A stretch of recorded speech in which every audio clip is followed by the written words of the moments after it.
Did you know that chanting and mantras are not neutral practices, and they are designed to invoke spirits? Chanting and mantras did not begin as wellness tools or calming techniques. They come from ancient spiritual systems where sound, repetition, and rhythm were intentionally used to summon, activate, or align with spiritual entities. In those systems, mantras are treated as sacred sounds. The repetition is deliberate. So is the rhythm and altered mental states that follows.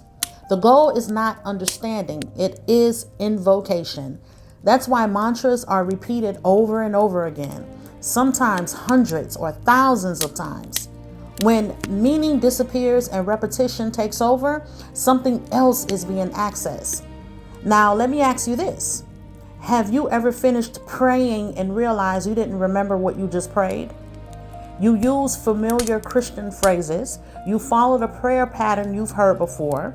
You spoke with your mouth, but your heart wasn't fully present. That's prayer on autopilot.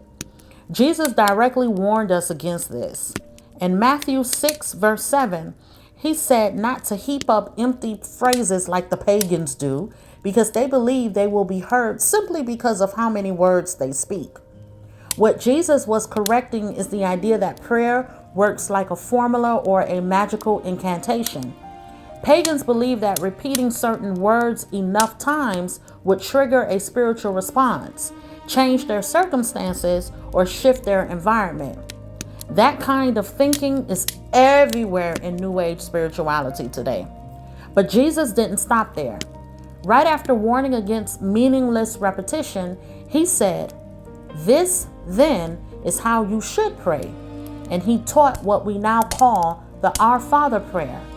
In Matthew 6, verses 9 through 13, Jesus prayed, "Our Father in heaven, hallowed be your name.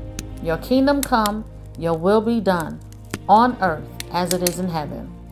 You know the rest. Now notice what he modeled. There wasn't any chanting, no repetition to activate power, no alter state. Just reverence, surrender, dependence, forgiveness, and trust in God. Jesus showed us that prayer is not about manipulating outcomes. It is simply aligning with God's will. Subscribe for more awareness. Altars are overthrown when truth is revealed.